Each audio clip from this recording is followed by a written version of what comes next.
Hi,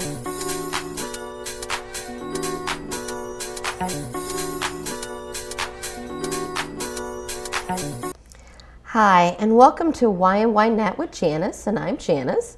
Good evening. Today we have a special guest in our studio. Her name is LaSeandra Lester. Our topic today is, when it comes to marriages, we're always been told, marry within the same religion or faith. And most people do, and that's great. And if you don't, that's still good. However, sometimes relationships, if they're in a different marriage or different religion, causes issues.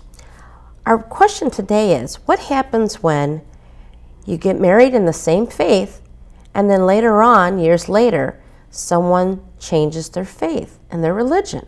Now what do you do? Is that causing problems in the marriage, and how do you cope with that?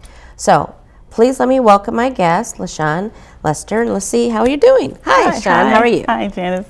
Good to see you. Fine. So what I understand right now, what you're going through is, you and your husband, when you got married, same faith and religion, which is? We are both Christians, yes. Both Christians, okay. And years later, and you can tell the story of how things changed and what developed with you, things have changed. Yes. Okay. So let's start off from there. What religion is you or your husband now? Okay. So I am still a Christian. Okay. And my husband now identifies himself as an agnostic atheist. Agnostic atheist? Yes. Okay. I've always heard you're either agnostic or atheist. I've never heard them combine agnostic and atheist together, okay? Yeah. So you're going to have to enlighten me and the audience, because I'm not understanding. Okay, yeah. So I had to get enlightened on it as well. Okay. He says that his point of view is that he doesn't believe that there is a God, but he's not sure. Okay. And so some people classify that as a weak atheist or an agnostic atheist. A weak atheist or agnostic atheist. Yes. Okay. Now, he was Christian before. Yes. What made the change? I mean, why do you just go one day from there to there? What happened, or what was he doing that made him change? I think that I'm still trying to figure that out, Janice. Okay. But just to give you a little bit of a background, we were both Christians for the majority of our marriage. And my husband was a minister. He used to preach and teach the gospel of Jesus Christ. Wow, he was a minister. And in 2014, we started a church. Okay. It was a small church plant. And we went through a lot of things with that church plant. A lot of hurts and, just disappointments, church, dropped in attendance, a lot of different transitions. And so in 2016, he decided to close the church down, and he closed the church down. And we were kind of in that, process of finding a new church home. We were both still strong believers at that time, but apparently something shifted for him in that interim. And about 3 months later, he came to me and he announced the fact that he no longer believed, that he was leaving Christianity, that he didn't believe in God anymore, and he had a lot of questions, a lot of doubts. And it was a very traumatic time, I'm sure it was. Yes, yes. Yeah. So he was a pastor. Yes. Okay. Yes. And I don't know how rare, I'm assuming that got to be rare, that a pastor actually moves from being a Christian pastor, any type of religion, the pastor to, oh no, there's absolutely no God, doesn't exist, I'm not so sure, at least I'm done. It is still a rare phenomenon, but it's occurring more frequently as it is for a lot of people departing from faith. A lot of people are identifying as nuns, is what they call them. They have no religious affiliation whatsoever. And so even though it's still pretty rare, you are seeing it happen a lot more in recent years. Okay.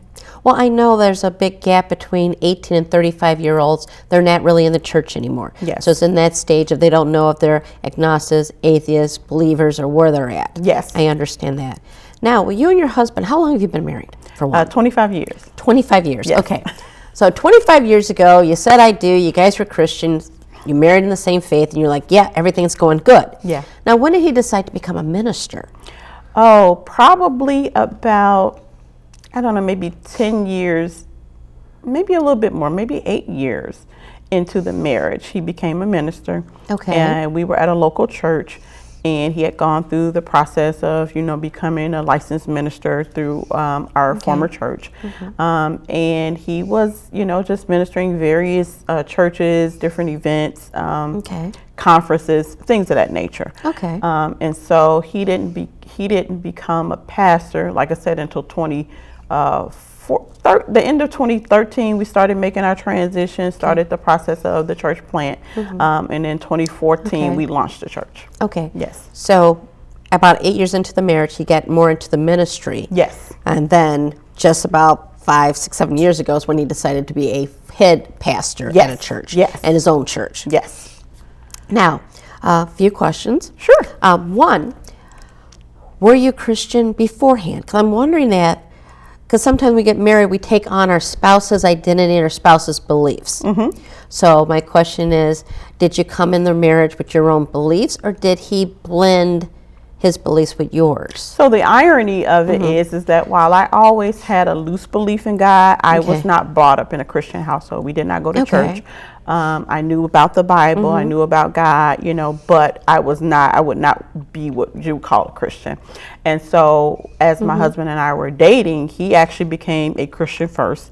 And so, in a very real way, he kind of brought me along into the faith.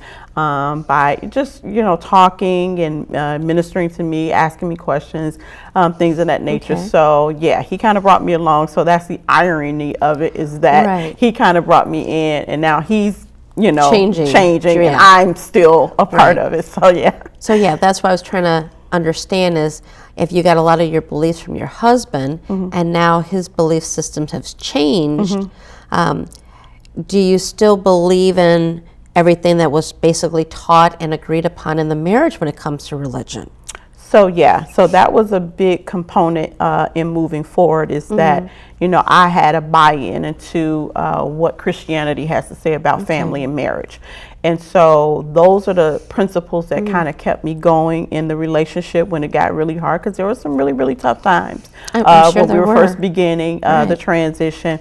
And so, I really do believe strongly in what the Bible teaches about marriage and about family. And I believe that he still holds to some of those principles without buying the whole transcendent, supernatural God part of it. He thinks that there are good moral principles in Scripture. And so we still kind of follow those as well. Now, how long did you have your church going? So the church was in existence for about 2.5 years. Okay. Yeah. Is it possible that something that happened in the church, or did the church flourish or not flourish, could that have caused his change in beliefs? Sure. I think that it could have affected, his beliefs. I think that that's a very real possibility. When I've questioned him, he doesn't. He says it's a lot of different things. So but it was a real painful process for us, having the church and then losing the church. It was very, very devastating for us. So I believe that, Then you also have children too in the situation. Yes. And you homeschool your children. Yes. So it's like that whole environment of, raising the kids at home in a Christian environment, educating them that way, and having the church, and now there's that fracture in the family. Yeah. So how different was that fracture? Was your husband still, like most people, I won't say most, but people go to say their dinner grace, they'll say grace, and can't really say grace if your husband agnostic atheist. So one of the beautiful things about our story is that my husband has been open to us continuing to practice our faith in the way that we always have. Okay. And so while he will not participate in certain religious activities, he permits, allows, and even, expects for us to do. So at the dinner, And our kids are older now, so we don't all eat together as much as we used to, but we still say grace at dinner. Does he participate in that? No. Well, he respects it. He respects it. Okay. He respects it, so he will not do anything to interfere with that. So he respects it, and so we still say grace, we still pray, we still do and carry on our faith practices the way we always have. And so that's the beautiful thing about it, is that he understands where I am, he knows where our children are, and the transition, although it's been hard in some areas it's been really easy. So isn't it hostile, or environment of, you're going to do Bible study, or you're going to go to church, and it's Christmas time? It's not hostile anymore. There were some hostile moments.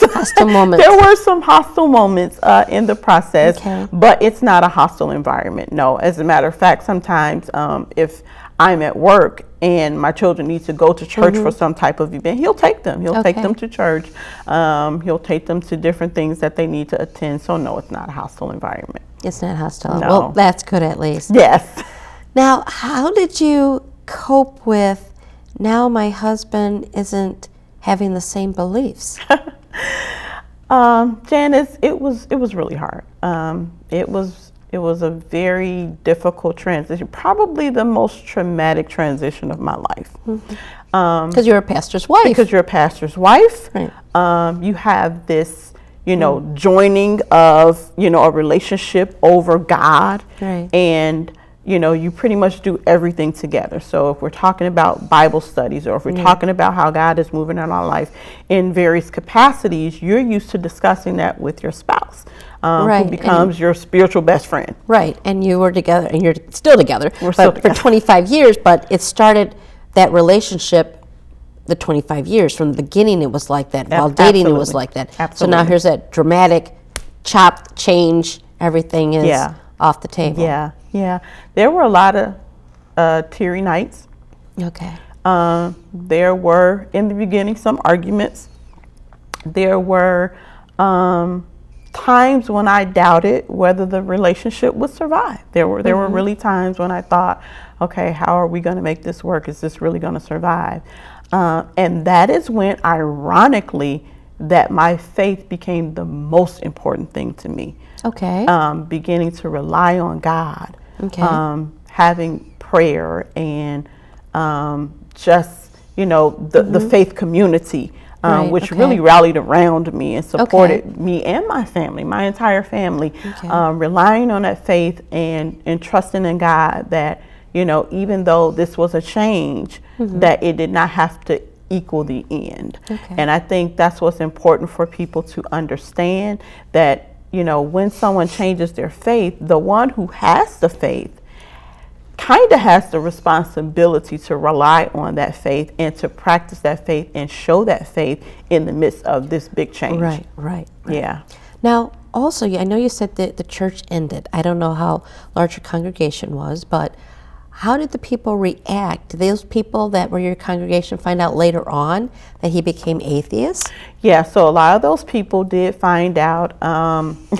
He actually decided that, because it started getting out, a little by little, and he was getting phone calls, and, so he decided to make it public, and he posted some videos on YouTube, basically explaining his whole, what they call deconversion process. So deconversion. Yeah, deconversion. That's when somebody moves from religious belief to no religious belief. And there's a process compared to one day, just I'm not going to do it. They have to really, at least he thought about it before he just said one day, no, I don't believe in that. Yeah. And so he decided to make videos and post them on YouTube so that people could understand, I suppose, how he came to the place, because it was very shocking. It was very shocking to go from pastoring a church one moment, literally, to not having any belief in God.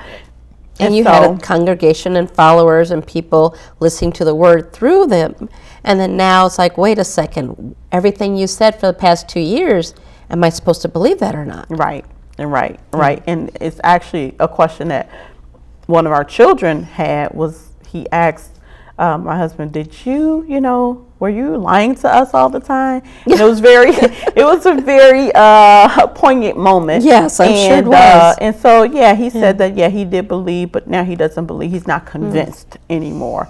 And so, you have to deal with the fallout of people who were close to you and who, basically trusted you for spiritual guidance. Now not have that and wonder if their faith is in something real. And so... True, because they were listening to him. They were listening to him. They were following our family. Some of them are real close to us, even being in our home, various times. And so what we did was, those people are still our friends. They're still friends with my husband. They're still my friends. And what I try to do is I try to come alongside those people and just continue to nurture them. Even though I'm not technically their pastor anymore, I still nurture those people. I still talk to them. I still answer questions that they may have.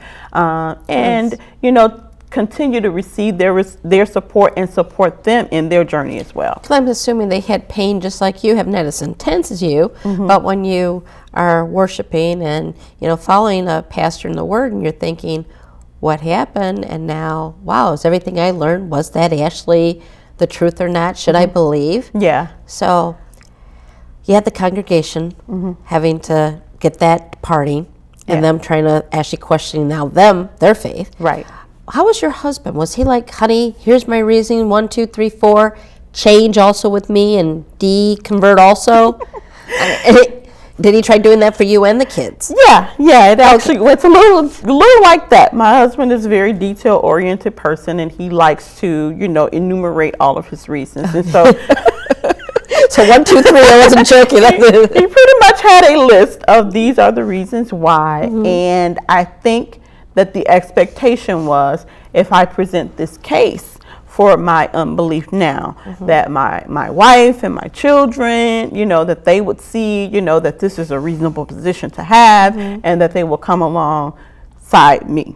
And I think it was as much of a shock to him to find out that no, we weren't convinced by his reasons. We were not moving in that direction.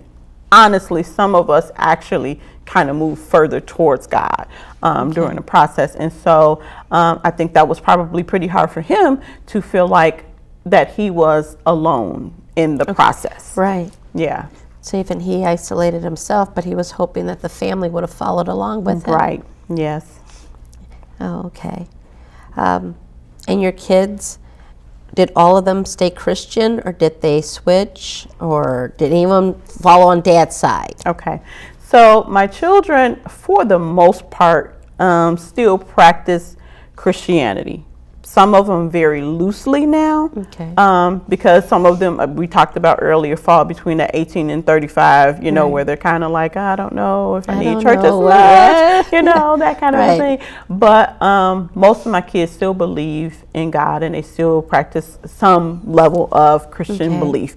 And so there's only one son that's kind of on the fence more than the others, but I would not say that he's in that place of atheism at all or anything like that. He's searching, and which is a good process for them, because they need to have a faith that's their own. They need to have a faith that's not predicated upon what mom or dad believe, or even what the church believes. Like, they have to find God for themselves. And so this has been the catalyst for my children to dig deeper.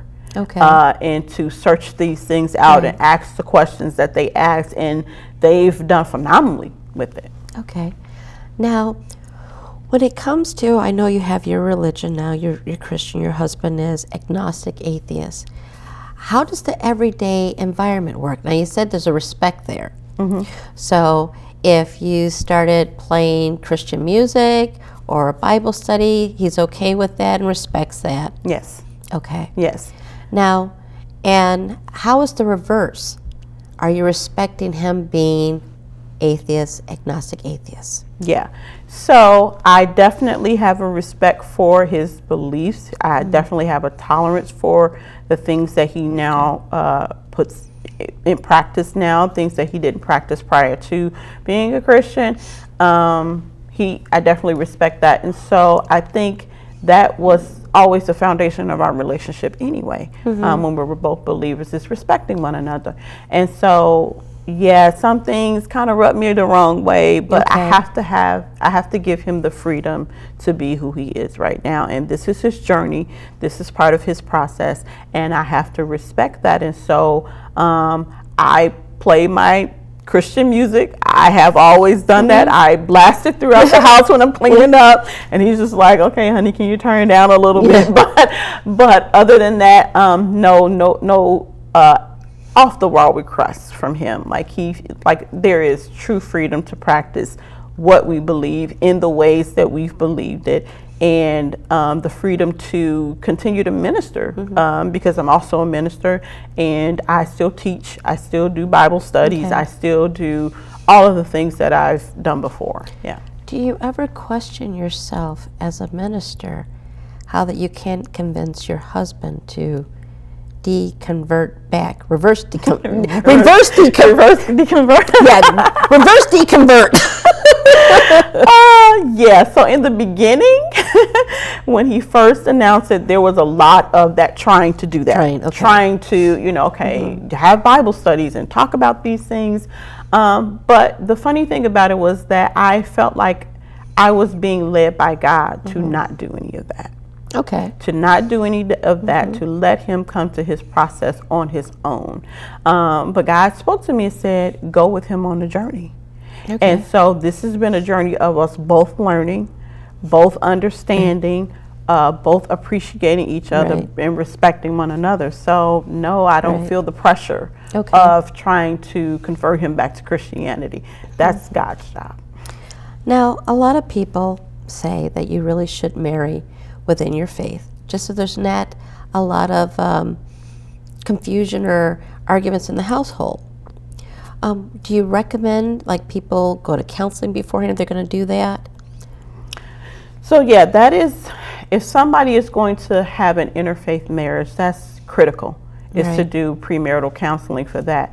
But even with the premarital counseling, I still don't recommend going into that already knowing, because there are some strong differences that you will have if you have different belief systems, and some of those things are you can overcome, but then there's always going to be a part of you that's going to be lonely in the relationship because you don't share the same faith. True.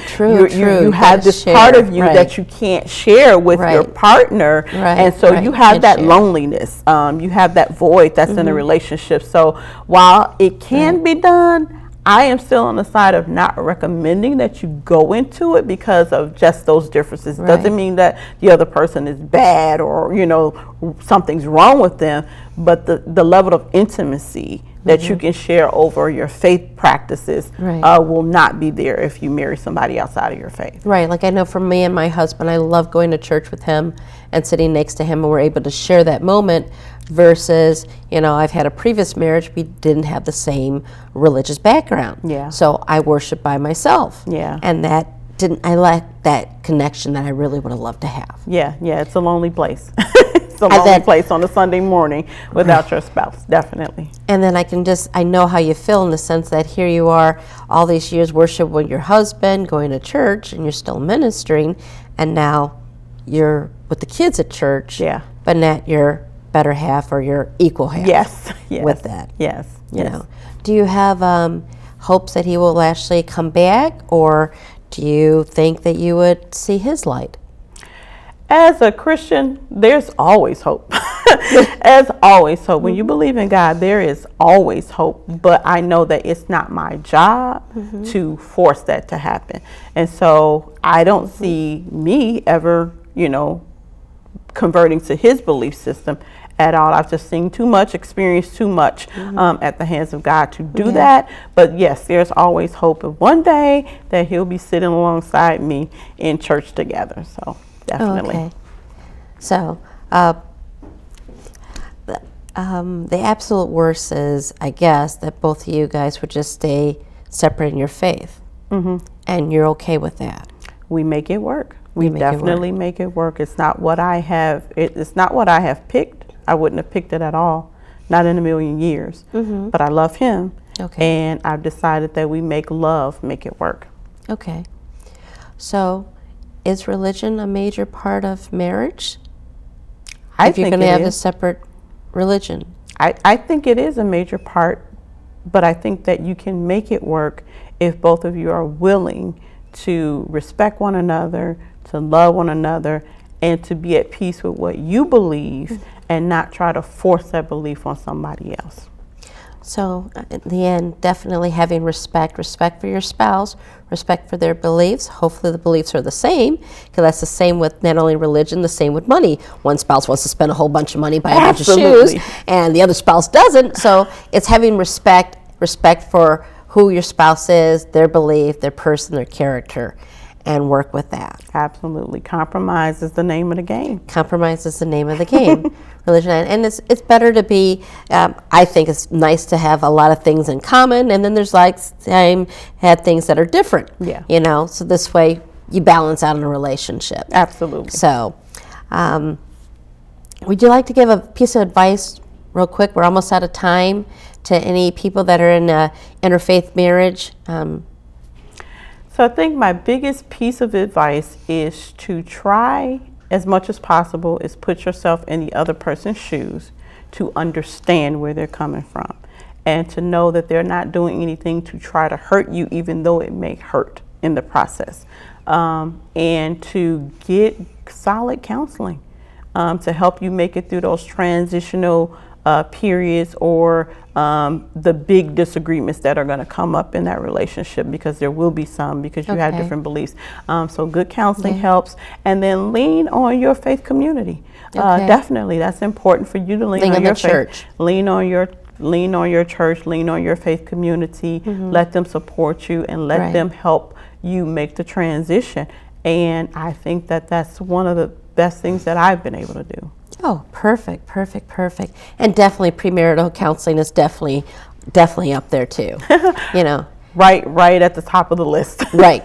Even for religion or not for religion, premarital counseling is really important. Oh, yes. So you get to work out different strategies and techniques for when issues come up, and conflict and decision making. So it's definitely a plus on that. Yes. And excellent to do for religion and finances too. Yes. Yes. Well, thank you very much for coming. We're almost out of the time of the show. I appreciate you coming, Sean. Thank you. It's been a pleasure, Janice. Thanks for having me. Okay, then. And this is the show, Why Not? With Janice, and I'm Janice. Hope you learned something today that's about interfaith marriages, and also what happens when you think you're both on the same page of being the same religion, and all of a sudden one person goes the other way. How to cope and deal with that. So I especially thank you for my guests coming in here and sharing with you. Hope you learned something.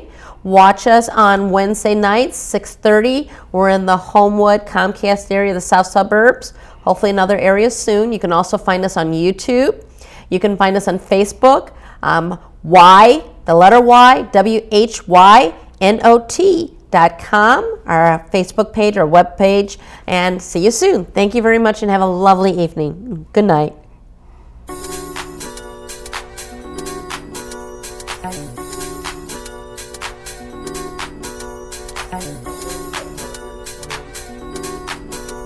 Bye.